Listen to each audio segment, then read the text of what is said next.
Hello friend, आपका स्वागत है मेरे चैनल में हैप्पी लाइफ जर्नी में। कैसे हैं आप? आशा करते हैं अच्छे होंगे। आज फिर मैं आपके लिए मोटिवेशन से भरपूर कहानी लेके आई हूँ। तो आइए बिना देर किए हुए कहानी को सुनते हैं। किसी ने बड़े ही कमाल की बात कही है कि घमंड कहता है कि मुझे किसी की ज़रूरत नहीं है, और अनुभव कहता है कि समय आने पर मिट्टी की भी ज़रूरत पड़ती है। हाँ मेरे दोस्तों, घमंड किसी चीज़ का हल नहीं होता। घमंड इंसान का दिमाग हमेशा चूर चूर कर देता है, और घमंड ही इंसान को नष्ट करता है। इसलिए हमें जीवन में कभी भी घमंड नहीं करना चाहिए। तो आइए कहानी को सुनते हैं। एक बड़ी छोटी सी कहानी है। एक लड़का सेठ जी के यहाँ नौकरी करता था। सेठ जी ने एक दिन उसको काम पर से निकाल दिया। उदास बेरोजगार होकर अपने घर की तरफ चला जा रहा था। अचानक से उसे आवाज़ आई कि इस गांव में कोई मजदूर मिलेगा। पीछे पलटकर देखा तो एक बाबा जी अपने कंधे पर 3 झोले लिए चलते चले आ रहे थे। लड़के ने पूछा, क्या हो गया, क्या काम है? तो बाबा जी ने कहा, देखो बेटा, मेरे पास 3 झोले हैं। ये सबसे भारी है। इसे कोई उठा लेता है तो मुझे यहाँ से दूसरे गांव तक जाना है। इस झोले को लेकर कोई मेरे साथ उस गांव तक चल देता तो मैं उसे 3 सोने के सिक्के देता। लड़के ने कहा, बड़ा अच्छा सौदा है। अभी काम से निकला हूँ, काम मिल गया। लड़के ने कहा, ठीक है, मैं लेके चलता हूँ। नौजवान हट्टा कट्टा लड़का झोला अपने कंधों में डाल दिया और चलने लगा। बाबा जी ने बीच बीच में उसे देख रहे थे। लड़के को लगा कि इनको शक हो रहा है कि मैं झोला लेके भाग जाऊंगा, क्या करूंगा इसका। लड़के ने पूछ लिया, वैसे इसमें है क्या? बड़ा भारी सा लग रहा है। बाबा जी ने कहा, बेटा, इसमें तांबे के सिक्के हैं। लड़के ने कहा, अच्छा। आगे की तरफ चलने लगे। तभी बीच में एक नदी आई। लड़का तो पार करने लगा नदी को। बाबा जी खड़े थे उसी किनारे पे। तो वो जो लड़का था वो पूछने लगा कि आप आ क्यों नहीं रहे? बाबा जी ने कहा, बेटा, अभी भी मेरे पास 2 झोले हैं, और अगर गलती से भी मेरा पैर फिसल गया तो मैं नदी के बहाव में बह जाऊंगा। तुम मेरी कोई मदद कर दो। लड़के ने कहा, अब क्या करना है? बाबा जी ने कहा, एक और झोला ले लो, मैं तुम्हें 3 और सोने के सिक्के दूंगा। लड़के ने दूसरा झोला भी ले लिया। अब लड़के के पास 2 झोले थे। थोड़ा आगे चले तो लड़के ने कहा, बाबा जी, एक बात बताइए, यह दूसरे वाले झोले में क्या है? बड़ा भारी लग रहा है। बाबा जी ने कहा, बेटा, इसमें चांदी के सिक्के हैं। लड़के ने कहा, अच्छा बाबा जी। बाबा जी की नज़र उस लड़के पर ही थी कि वह कहीं वह लेकर भाग न जाए। वह लड़का समझ गया था कि बड़ी शक की निगाह से मुझे बार बार देख रहे हैं। उससे रहा नहीं गया। आखिरकार वह पलटा उनकी तरफ और कहने लगा, आप मेरी बात सुनिए। आप क्या मुझे चोर समझ रहे हो? आपको लग रहा है कि मैं झोले लेकर भाग जाऊंगा? मैं कहीं नहीं जाऊंगा।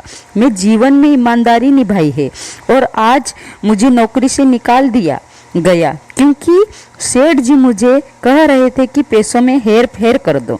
मैं ऐसा नहीं कर सकता। मैं ईमानदार रहना चाहता हूँ, इसलिए मुझे काम पर से निकाल दिया गया। मैं तो अभी ईमानदारी के चक्कर में नौकरी खो कर आ रहा हूँ। आपको क्या लगता है कि मैं आपके झोले लेकर भागूंगा?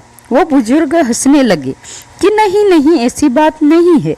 चलते रहे। आखिरकार वह जगह आ गई जहाँ से वह गांव बहुत पास था। एक पहाड़ था और उस पहाड़ के नीचे वह गांव था। उस लड़के से बाबा जी ने कहा, देखो बेटा, एक झोला बचा है मेरे कंधों पर। मुझे नहीं लगता कि मैं इसका भी वजन उठाकर पहाड़ चढ़ पाऊंगा। मैं अकेले ही पहाड़ चढ़ जाऊंगा। काफी है। क्या तुम यह एक और झोला ले लोगे? मैं तुम्हें 3 और सोने के सिक्के दूंगा। लड़के ने कहा, लाइए, मैं उठा लेता हूँ। लड़का अब 3 झोला लेकर धीरे धीरे पहाड़ चढ़ने लगा अपनी स्पीड से, और बाबा जी उससे भी धीमी स्पीड में धीरे धीरे पहाड़ चढ़ रहे थे और कह रहे थे, तुम चलो ऊपर, चलो वहाँ पहुँचकर मेरा इंतज़ार कर लेना, मैं आ ही रहा हूँ अपनी स्पीड से, तुम अपनी स्पीड से चलो। लड़के ने कहा ठीक है। उसने थोड़ा और अपनी स्पीड बढ़ा ली और जब वह आधा पहाड़ चढ़ चुका था तो उसके मन में एक बुरा विचार आया कि अगर मैं ये तीनों झोले लेकर भाग जाऊं तो ये बाबा मेरा क्या ही कर लेंगे, जिसमें एक में तो तांबे के सिक्के और दूसरे में चांदी के सिक्के, तीसरे में बताया नहीं लेकिन सोने के ही होंगे क्योंकि छोटी सी पोटली है।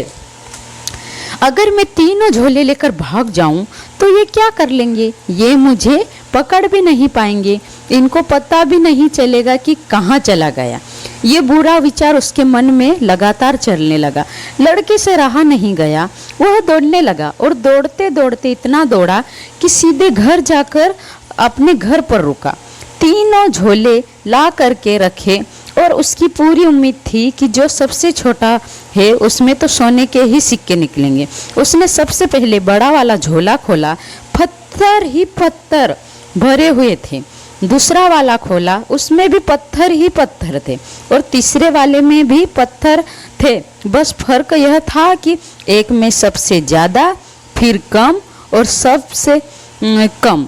लड़के का दिमाग खराब ही हो गया कि यह बाबा क्यों झूठ बोल रहा था। सबसे छोटा जो झोला था उसमें से पत्थर हटाए तो एक पर्ची मिली जिसमें लिखा था, बेटा मैं इस राज्य का राजा हूँ, मैं अपने लिए राजकुमार तलाश कर रहा था, मेरी कोई संतान नहीं, मैं राज्य का अगला राजा ढूंढ रहा हूँ जिससे मैं उत्तराधिकारी घोषित कर सकूं और ईमानदार व्यक्ति ढूंढ रहा हूँ। अगर आज तुमने यह तीनों झोले लेकर नहीं भागे होते तो शायद आज ही तुम इस राज्य के राजा बन जाते, लेकिन तुमने मुझे धोखा दे दिया। लड़का फूट फूट कर रोने लगा कि सारी जिंदगी ईमानदारी निभाई और एक स्टेप जो है गलत कर दी और सब बिगड़ गया। हम में से बहुत सारे लोग ऐसे अच्छे कदम रखते हुए चलते हैं, लेकिन एक कदम अगर आपने बुरा रख दिया या बुराई के जाल में फंस गए तो आप आगे नहीं निकल पाओगे। सब बना बनाया खेल बिगड़ जाएगा। कई बार बुराई आप पर अटैक करती है और रावण जो है हमला करता है। उस अंदर के रावण को अपने ऊपर हावी मत होने दीजिए, वरना जिंदगी भर की मेहनत पर पानी फिर जाएगा। जब भी आप पर बुराई हावी हो जाए उस टाइम पर याद कीजिए कि आप जिंदगी भर ईमानदारी क्यों निभाते आए हैं। इसलिए ईमानदारी से रहिए और अच्छे राह पर चलिए। अगर मेरी कहानी पसंद आए तो प्लीज़ लाइक कीजिए, शेयर कीजिए और मेरे चैनल को सब्सक्राइब कीजिए।